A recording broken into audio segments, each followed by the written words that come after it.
Hello to chapter 125 of Moby Dick by Herman Melville, and this chapter is titled The Log and Line. While now the fated Pequod had been so long afloat this voyage, the log and line had but very seldom been in use, owing to a confident reliance upon other means of determining the vessel's place. Some merchantmen and many whalemen, especially when cruising, wholly neglect to heave the log, though at the same time, and frequently more for form's sake than anything else, regularly putting down upon the customary slate the course steered by the ship, as well as the presumed average rate of progression every hour. It had been thus with the Pequod. The wooden reel and angular log attached hung, long untouched, just beneath the railing of the after bulwarks. Rains and spray had damped it, the sun and wind had warped it, all the elements had combined to rot a thing that hung so idly, but heedless of all this, his mood seized Ahab as he happened to glance upon the reel not many hours after the magnet scene, and he remembered how his quadrant was no more, and recalled his frantic oath about the level log and line. The ship was sailing plungingly. Astern the billows rolled in riots. "Forward there! Heave the log!" Two seamen came, the golden-hued Tahitian and the grisly Manxman.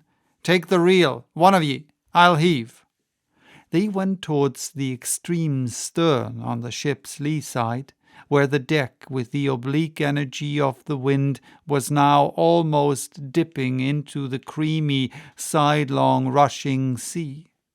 The Manxman took the reel, and holding it high up by the projecting handle ends of the spindle, round which the spool of line revolved, so stood with the angular log hanging downwards, till Ahab advanced to him. Ahab stood before him, and was lightly unwinding some 30 or 40 turns to form a preliminary hand-coil to toss overboard, when the old Manxman, who was intently eyeing both him and the line, made bold to speak. "Sir, I mistrust it. This line looks far gone. Long heat and wet have spoiled it." "'Twill hold, old gentleman. Long heat and wet, have they spoiled thee?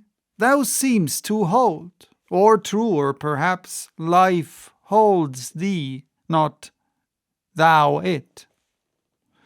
"I hold the spool, sir, but just as my captain says, with these grey hairs of mine, 'tis not worth while disputing, specially with a superior who'll ne'er confess." "What's that? There's now a patched professor in Queen Nature's granite found at college, but methinks he's too subservient. Where wert thou born?" "In the little rocky Isle of Man, sir." "Excellent. Thou'st hit the world by that." "I know not, sir, but I was born there." "In the Isle of Man, eh? Well, the other way it's good. Here's a man from man, a man born in once independent man, and now unmanned of man, which is sucked in by what? Up with the reel. The dead blind wall butts, all inquiring heads at last. Up with it, so." The log was heaved. The loose coils rapidly straightened out in a long dragging line astern, and then instantly the reel began to whirl, in turn jerkingly raised and lowered by the rolling billows. The towing resistance of the log caused the old reelman to stagger strangely. "Hold hard!" Snap! The overstrained line sagged down in one long festoon. The tugged log was gone. I crush the quadrant, the thunder turns the needles, and now the mad sea parts the log line. But Ahab can mend all. Haul in there, Tahitian, reel up, Manxman. And look ye, let the carpenter make another log, and mend thou the line. See to it. There he goes now. To him nothing's happened, but to me the skewer seems loosening out of the middle of the world. Haul in, Tahitian. These lines run whole and whirling out. Come in, broken and dragging slow. Ha! Pip! Come to help, eh, Pip? Pip? Whom call ye Pip? Pip jumped from the whaleboat. Pip's missing. Let's see now, if you haven't finished him up here, fisherman. It drags hard. I guess he's holding on. Jerk him, Tahiti. Jerk him. Off we haul, and no cowards here. Ho!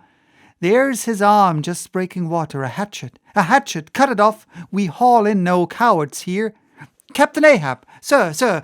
Here's Pip, trying to get on board again.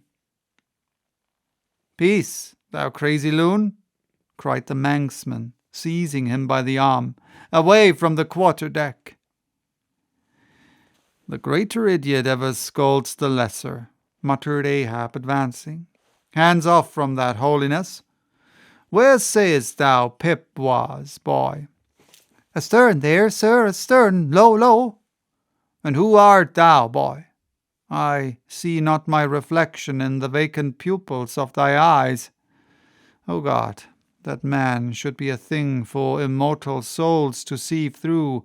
Who art thou, boy? Bellboy, sir. Ship's crier, ding dong ding. Pip, pip, pip. 100 pounds of clay reward for Pip. 5 feet high, looks cowardly, quickest known by that. Ding dong ding. Who's seen Pip the coward? There can be no hearts above the snow line. Oh, you frozen heavens, look down here. Ye did beget this luckless child and have abandoned him, ye creative libertines. Here, boy, Ahab's cabin shall be Pip's home henceforth, while Ahab lives. Thou touchest my inmost centre, boy. Thou art tied to me by cords woven of my heartstrings. Come, let's down. What's this? Here's velvet shark skin. Intently gazing at Ahab's hand and feeling it. Ah, now, had poor Pip but felt so kind a thing as this, perhaps he had ne'er been lost. This seems to me, sir, as a man-rope, something that weak souls may hold by. Oh, sir, let old Perth now come and rivet these hands together, the black one with the white, for I will not let this go.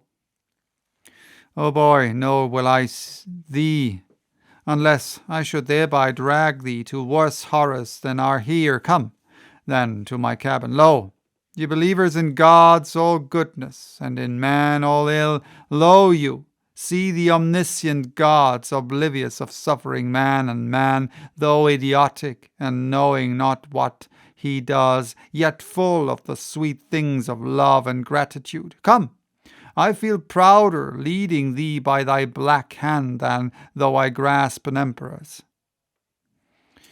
There go 2 daft ones now, muttered the old Manxman.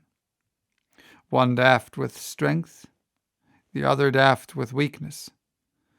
But here's the end of the rotten line, all dripping too. Mend it, eh? I think we had best have a new line altogether. I'll see Mr. Stubb about it. So that was chapter 125. Bye-bye till next time with chapter 126, titled The Life Boy.